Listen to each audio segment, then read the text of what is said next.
Amis joueurs et amis joueuses, bienvenue dans notre café spécial sortie ludique Totoli Trotto. Oui, je dis Totoli Trotto parce que pour certains, 9 heures, bah, c'est un petit peu tôt. J'espère que vous allez bien, on va pouvoir commenter les sorties de la semaine. Je suis normalement avec mon ami François. François, tu es où là à peu près? Je suis dans le TGV qui vient de démarrer. D'accord, donc tu pars, tu Et quittes Bordeaux? ouais, et à midi, je vais avoir la joie de vous retrouver. Si c'est pas la classe, si c'est pas la Ah classe. ouais. On va se faire un petit commentaire des sorties de la semaine avec François, grâce à Florian et en duplex depuis le TGV qui nous le ramène vers nous à Orléans. Vous allez voir que la sortie de la semaine, c'est une sortie, allez, on va dire légère. Il y a quand même pas des masses et des masses de trucs cette Ouais, semaine. c'est une semaine tranquillou Ouais, et c'est pour nous préparer à une très très grosse semaine prochaine. ouais, tout à fait. Parce Euh, que si tout ce qui est annoncé sur la semaine prochaine, ça va taper. La semaine prochaine, ça va faire mal.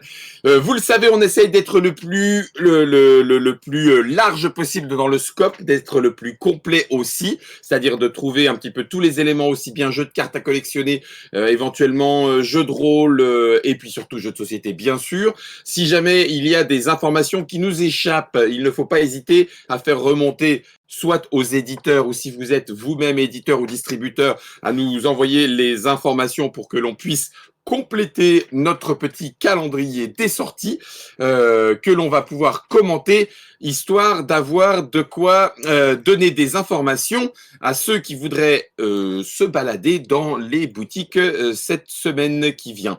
On va commencer par cette semaine du jeu de cartes à collectionner, et puis on va commencer par le père de tous, entre guillemets, puisque le Magic Edition 2021 est disponible à partir de maintenant, là, de cette semaine, entre guillemets, avec les boosters, les bundles de 10, les collectors, les Planeswalker decks, etc., etc. Il faut savoir que c'est ceux qui sont avec le petit logo M majuscule 21, comme il y en a, je crois, François, presque tous les ans. Oui, je suis pas sûr que toutes les années aient été faites, mais presque. D'accord. Et donc, du coup, on se retrouve avec des cartes à découvrir enfin, parmi celles que j'ai pu regarder, il y en a une qui m'a un petit peu surpris, puisqu'on a maintenant même des créatures légendaires, chiens et chats. Bon, soit.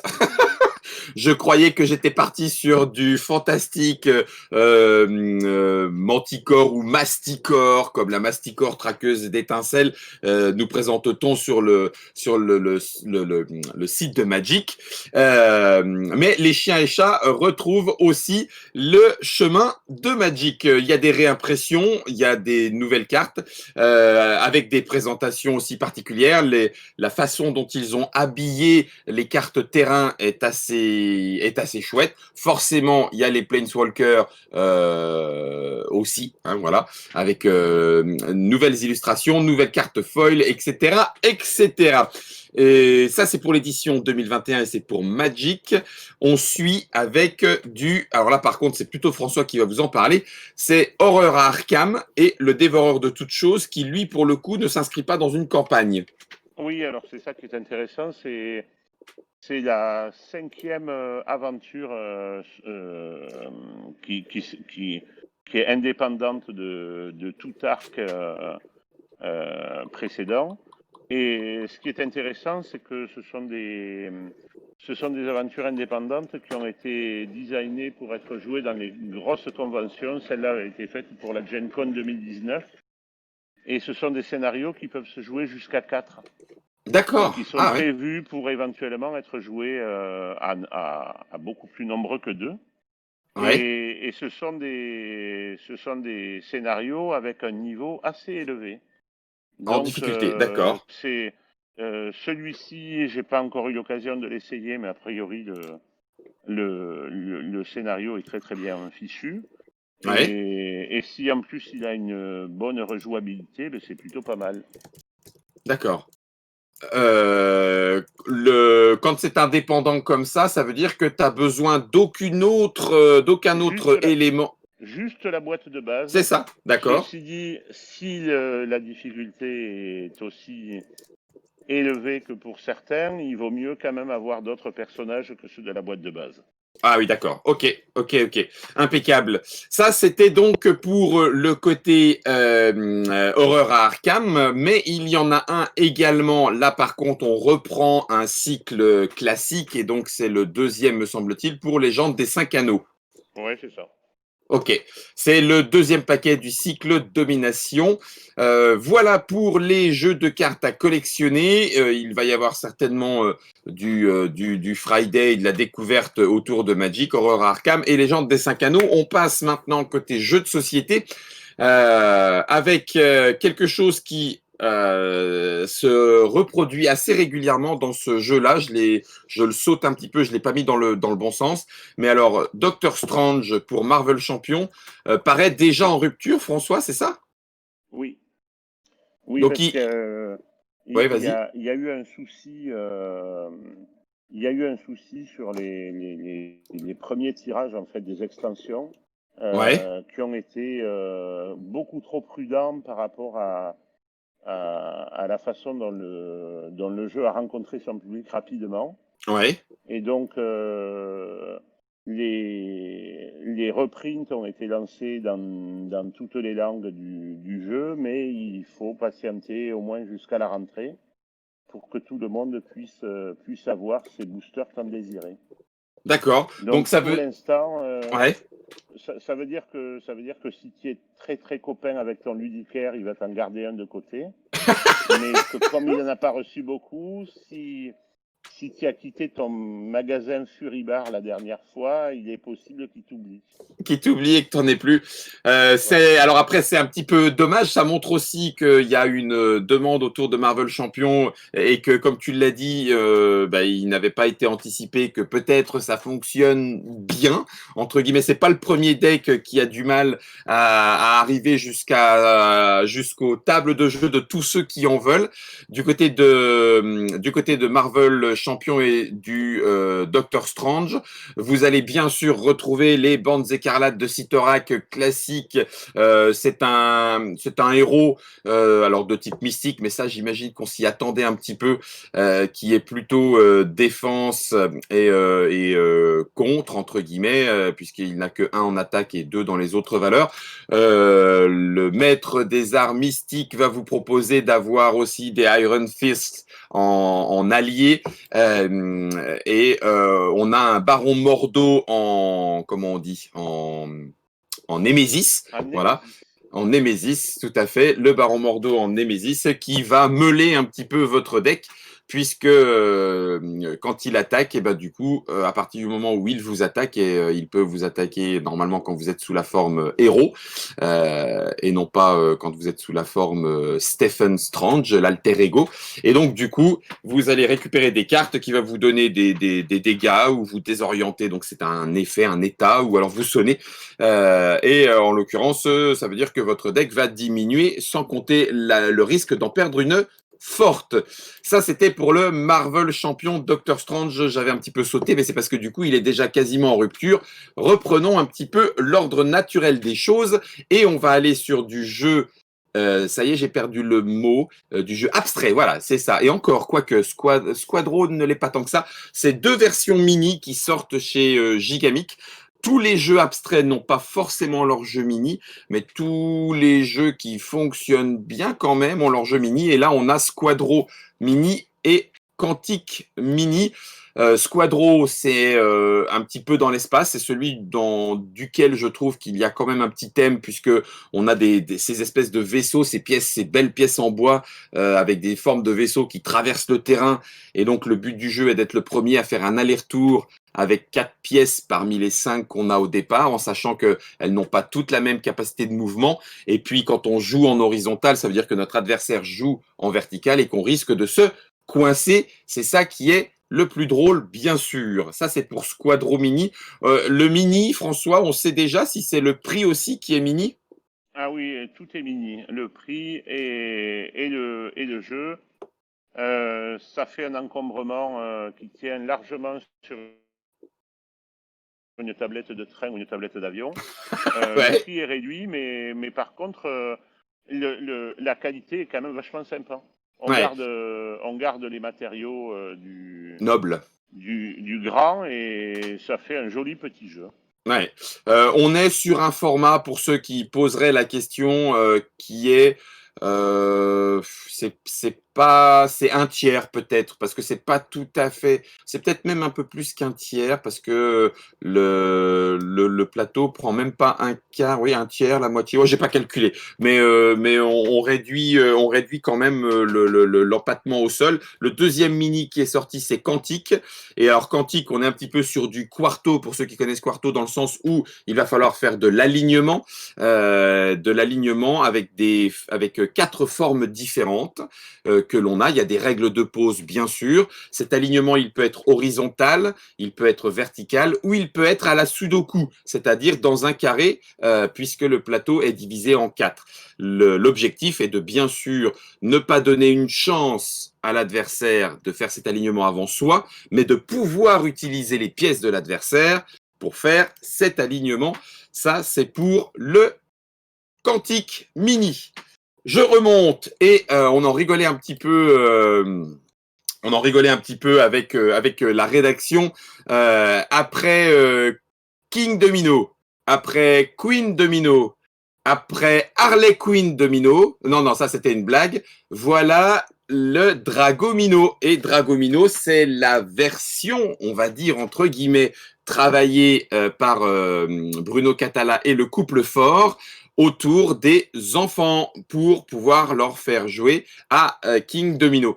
Eh bien, malgré le petit côté souriant que je peux avoir autour de la déclinaison qu'il pourrait y avoir après King Domino dans l'espace et tout ça, eh ben non, il faut quand même dire une bonne chose, c'est que Blue Orange a fait un travail quali autour du jeu, c'est-à-dire qu'il y a une vraie sensation particulière à jouer ces petits chasseurs de dragons, entre guillemets, chasseurs dans le bon sens du terme, éleveurs, pardon, voilà, c'est le mot qui ira mieux, autour de Dragomino, et qui permet du coup d'initier vraiment les enfants autour du placement à la King Domino, c'est-à-dire avec au moins un qui va bien faire des terrains et puis derrière récupérer des œufs de dragon. Et parmi ces œufs de dragon, certains vont donner un dragon et d'autres sont des œufs clairs, on va dire entre guillemets. Et le jeu se joue même suffisamment. Enfin, je sais pas. François, tu y as joué? J'ai joué au proto, D'accord. mais je n'ai hélas pas pu jouer avec la vraie boîte et des jolies illustrations. Mais j'ai D'accord. trouvé ça très très bien. Je trouve que une fois de plus, on a de façon assez heureuse et de plus en plus souvent Mhm. des jeux pour enfants qui ne se foutent ni de la gueule des enfants ni de celle des parents. Et c'est ce que, C'est-à-dire exactement. on a un jeu simple mais qui est très agréable à jouer. Ouais. J'avoue que c'est même ce que j'allais dire. Il y a même le plaisir, parce que moi, ça y est, mes loulous sont déjà un peu plus grands par rapport à l'âge indiqué pour Dragomino. Mais il y a même le plaisir de le prendre en disant, mais oui, c'est simple, du coup, ça fait un peu partie blitz, mais les sensations et le plaisir d'y jouer, même en tant qu'adulte, est bien présent. C'est le Dragomino. On lui souhaite bien sûr le même succès que son papa, entre guillemets. Et ça confirme une fois encore la place euh, très professionnelle, très qualitative de Wilfried et Marie-Fort sur le travail et l'approche auprès des jeux pour enfants. Ça méritait d'être salué aussi. Nous avons un article sur TrickTrack, si vous voulez le découvrir, d'Aurélie Raphaël, qui a écrit, pardon, sur Dragomino. Donc, si vous voulez en savoir plus, découvrir un petit peu la mécanique particulière, n'hésitez pas à faire un peu de lecture. Machikoro Legacy. Pour ceux à qui Machikoro ne dit rien, je vais le remplacer par le nom de la version française, c'est-à-dire Miniville. Mais attention, on est ici dans du Legacy et ce n'est ni plus ni moins que Rob Davio hein, l'auteur de Risk et Pandemic Legacy, enfin qui a travaillé sur Pandemic Legacy, qui a fait ce Machikoro Legacy. François, il ne garde pas le nom Miniville sur le Legacy? Non, parce que je pense que c'est pour des raisons de droit, c'est-à-dire que c'est un autre éditeur qui a récupéré la licence pour la version D'accord. Legacy Ouais, de Machikoro. En l'occurrence, c'est Pandasaurus. d'accord. Et donc, je pense que c'est pour ça qu'ils sont restés sur, sur le titre original. Ah oui, ok. Oui, je Après, comprends. après même si on reste assez proche des règles de Machikoro Miniville, Ouais. il y a quand même pas mal d'adaptations qui ont été faites, même Est-ce que vous entendez François ou on l'a perdu? Oh, c'est un problème de type TGV, on l'a perdu. ah ouais. Vas-y François, reprends, tu disais? Oui. Donc, je disais qu'il y avait quand même eu pas mal de changements sur les cartes. Et Oui. puis après, c'est comme les versions Legacy, c'est-à-dire qu'il y a plusieurs boîtes et sachets à ouvrir au fur et à mesure que l'on joue la campagne. Campagne qui se joue en 10 parties. Et Ah sachant d'accord. qu'à la fin des 10 parties, vous avez votre Machikoro qui ne ressemblera à aucun autre Machikoro au monde et avec lequel vous pourrez rejouer indéfiniment. D'accord. Ah oui, donc, mais ça veut dire que c'est le vrai Legacy, donc le Legacy entre guillemets destructif. Ça veut dire qu'à la fin, tu as une version de Machikoro jouable en l'état, mais tu peux pas réinitialiser pour faire une autre campagne. Je n'en suis pas sûr. Là aussi, D'accord. le souci, c'est que nous n'avons vu que des versions de pré-production Oui, tout à fait. et donc je ne m'avancerai pas tant que je n'aurai pas tripoté la vraie boîte en vrai. Ce que l'on aime bien faire, nous. Voilà le Machikoro. Ce qui ne tardera pas trop. Hein. Me dis pas que tu vas repartir à Orléans ce soir ou demain avec une boîte de Machikoro, les gars. Non, non, On non, verra. mais j'en ai fait mettre une de côté dans mon magasin préféré. D'accord, ça marche. Voilà, ça c'était le Machikoro Legacy avec du Rob Davio dedans en direct. Et enfin, on en parlait la semaine dernière, finalement, eh ben, c'est un petit peu repoussé. Le jeu chez Brajlon Culte, le jeu de pose d'ouvriers thématiquement travaillé, c'est-à-dire qu'en l'occurrence, développer votre culte et balancer des coups de pied dans le culte voisin.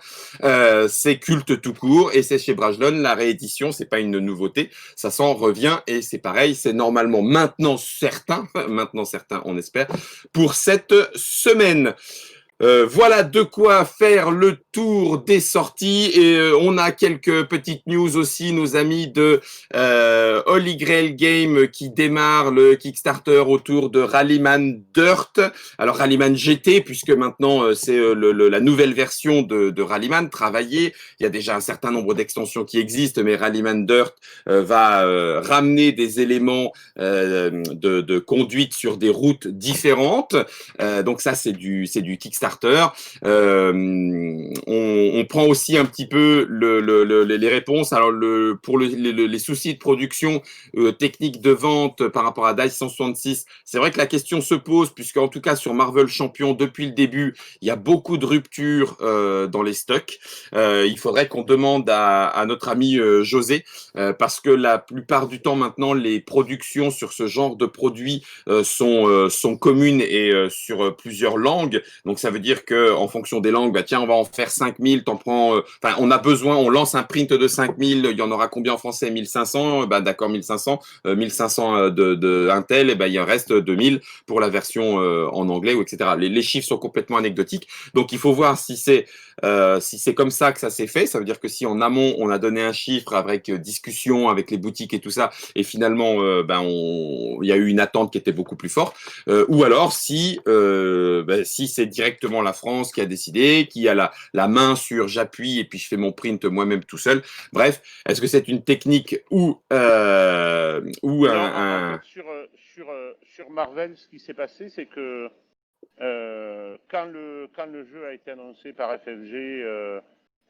Asmodée France, comme toutes les autres filiales, a fait une commande qui était correcte. et qui, dans le cas d'un jeu qui fonctionne normalement, aurait largement suffi. Mais là, il y a eu un tel engouement que même en repassant des commandes de tirage immédiatement, il faut quand même du temps pour que ça se fasse. Hein. Ouais. Sachant qu'en plus, il ne faut pas oublier que c'est tombé en pleine épidémie Covid, machin bidule, et que tout ça a ralenti considérablement tous les échanges de marchandises. Hein. Ouais. Donc de toute façon, on a aussi quelque chose qui est relativement vrai, c'est que la plupart du temps, on sait qu'on prend un risque lors des ruptures de stock de ne plus intéresser. C'est peut-être plus vrai sur les jeux tout court que sur les extensions, au sens où sur les extensions, on a quand même une fidélisation du joueur qui certainement attend les extensions sur ce type de jeu de cartes évolutif. Donc, en tout cas, on pourra en discuter avec notre ami José. Il y avait une autre question qui est pas tout à fait sortie de jeu, mais que l'on va traiter parce qu'elle pourrait intéresser aussi d'autres personnes. Je cherche un jeu utilisant la mécanique des tables de multiplication pour faire bosser ludiquement. Faudra bien lui dire que c'est pour bosser, hein, d'accord? Parce que sinon, il va se rendre compte qu'on essaie de le pigeonner. C'est Dice 166. Et oui, alors je ne sais pas si j'ai peut-être pas tout à fait vu derrière, mais il y en a un qui marche vraiment très très bien. Je ne sais pas s'il est encore disponible. C'est cours de tennis multiplication. Alors certes, il ne faut pas être allergique au tennis, mais c'est un jeu dans lequel on joue 2 cartes dont on fait la multiplication pour savoir où est-ce qu'on envoie la balle. Donc il y a un petit carré avec tous les petits chiffres en face. Donc on va essayer de faire courir le plus possible notre adversaire, puisque pour chaque case qu'il va devoir traverser pour aller chercher la balle et la renvoyer, ça va lui faire perdre de l'énergie, du souffle entre guillemets. Après, ça va être à lui d'en jouer. Il y a des cartes attaque spéciales, des cartes défense spéciales un petit peu en plus. Et si on arrive à fatiguer l'autre plus vite que soi, eh ben ça veut dire qu'à la fin on met le point, boum, et ça marche très très bien parce que les déplacements sur le terrain et les renvois de balles donnent un aspect tennistique qui fonctionne sympathiquement vraiment. Et puis le côté malgré tout multiplication reste quand même bien là. Donc c'est un jeu, on travaille ses multiplications certes, on peut avoir l'étape de multiplication à côté pour ne pas se prendre la tête, mais finalement pour les avoir en tête de plus en plus. Donc voilà, cours de multiplication, c'était chez Monster Game ou Monster tout court à l'époque. Est-ce que c'est encore disponible? Je sais pas, mais ça doit pouvoir se trouver. Je ne pense pas, mais on doit pouvoir le trouver, mais je crois que le jeu est épuisé. Ouais, et ben c'est bien dommage parce qu'effectivement, il marche bien. Heinz nous dit que c'est Dirt tout court, mais pas GT, donc ça c'est Rallyman Dirt Boom. Tagazog. Est-ce que je remonte un petit peu les questions pour pouvoir répondre à toutes celles, Camille qui multiplie les sorties de piste. Oui, vas-y. Oui, pendant que tu regardes, Guillaume, j'aimerais bien parler de Ibris.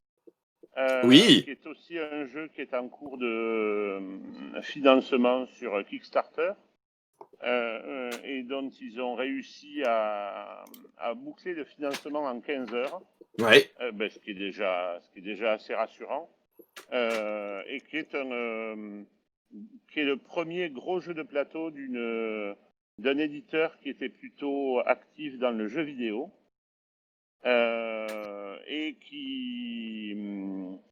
Et qui, ma foi, a l'air assez alléchant. C'est quelque chose qu'on aurait dû essayer s'il n'y avait pas eu cette satanée épidémie.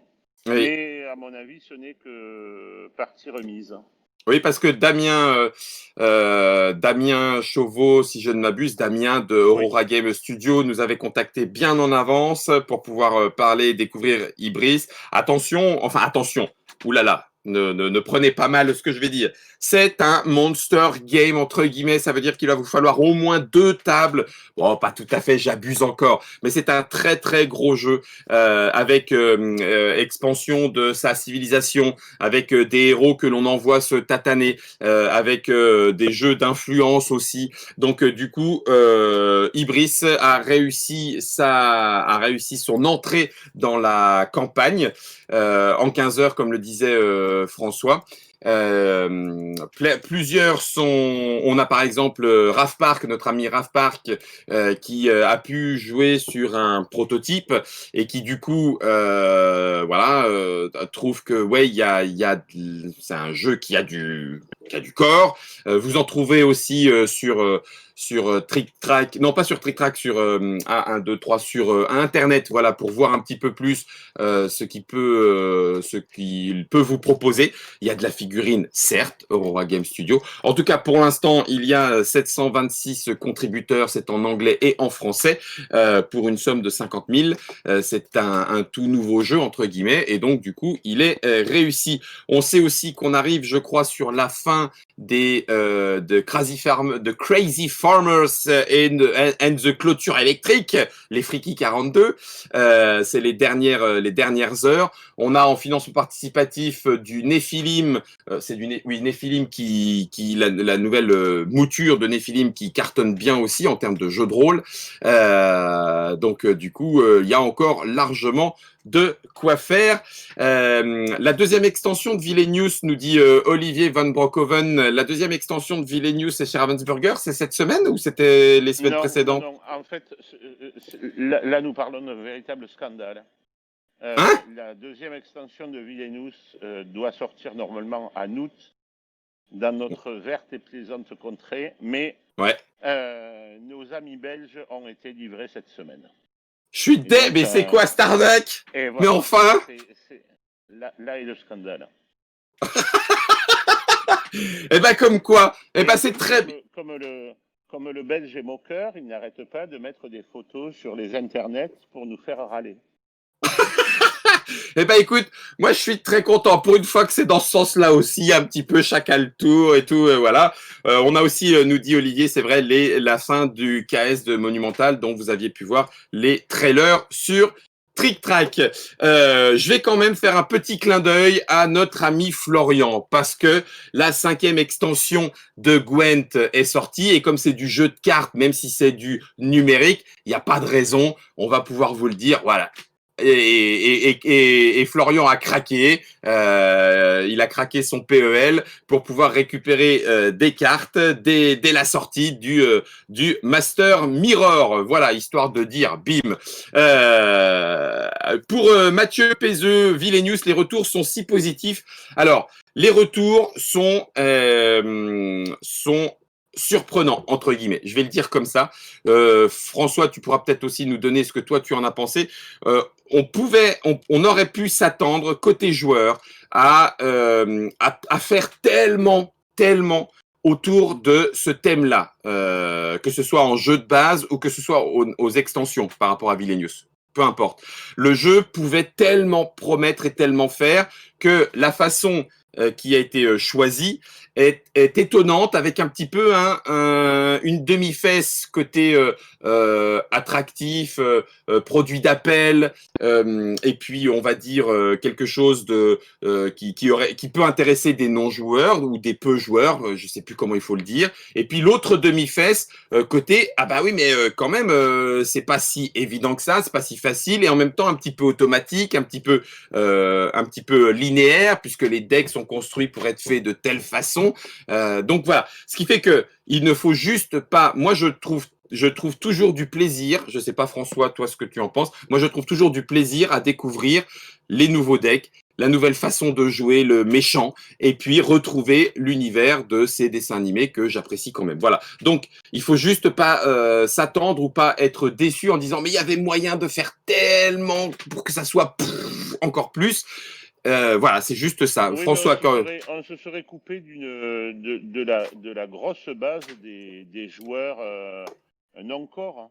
ouais. C'est-à-dire que je pense qu'il y a eu une volonté assumée de faire un jeu plutôt grand public. Ouais. Alors effectivement, quand on est plutôt joueur passionné et exigeant, eh ben, on va trouver que les decks, ils sont scriptés et qu'il n'y a qu'une façon de les jouer, certes. Mais je pense que j'irai complètement dans ton sens. On prend quand même un grand plaisir à essayer tous les decks au moins une Ouais. fois. Ouais. Et ça fait déjà pas mal de parties. Tout à fait. Alors comme le dit Benny the Cat, Camille, etc. Dice 166, le jeu est assez déséquilibré au sens où même si ce n'est pas noté, les joueurs vous le trouverez ici ou là, ont vite remarqué que certains decks sont plus faciles à mettre en place que d'autres. Donc il faudrait considérer presque les decks comme ils avaient fait sur le jeu qui ressemble un petit peu à du Marvel avec des super-héros en anglais. Que j'ai perdu, c'est pas très grave, pour noter un petit peu la difficulté de chaque deck. C'est donc déséquilibré, il y en a qui gagnent très facilement et d'autres qui demandent d'être un petit peu maîtrisés. Ce que le joueur qui joue plus pour le plaisir se fiche un petit peu. On est déjà du coup dans de la discussion un petit peu déjà connaisseur. Donc la chance joue beaucoup et c'est vrai, mais c'est quelque chose qui est typique, on va dire, d'un jeu sur lequel on ne veut pas frustrer trop la personne qui y joue parce qu'elle n'y a pas joué pour mesurer son intelligence. Donc voilà, il y a une petite déception côté joueur, mais visiblement, on pourra aussi demander à Jean-Baptiste Dravensburger, c'est quelque chose qui fonctionne très bien par son thème et par le fait que ça puisse peut-être ouvrir des portes sur le jeu de société. Je crois, ami François, qu'on a fait le tour. Oui.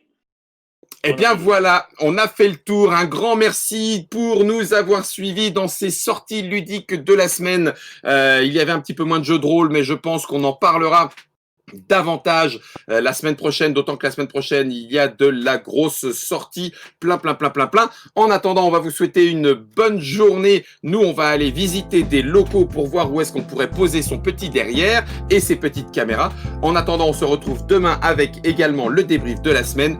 On vous souhaite de bonnes parties. Merci beaucoup à tous d'avoir été là pour ces sorties. N'hésitez pas à rencarder votre ludicaire préféré s'il a besoin d'infos. Sur Trick Track, il y a ce qu'il vous faut. Salutations à tous. Salut François, bon voyage. Bonne journée, salut.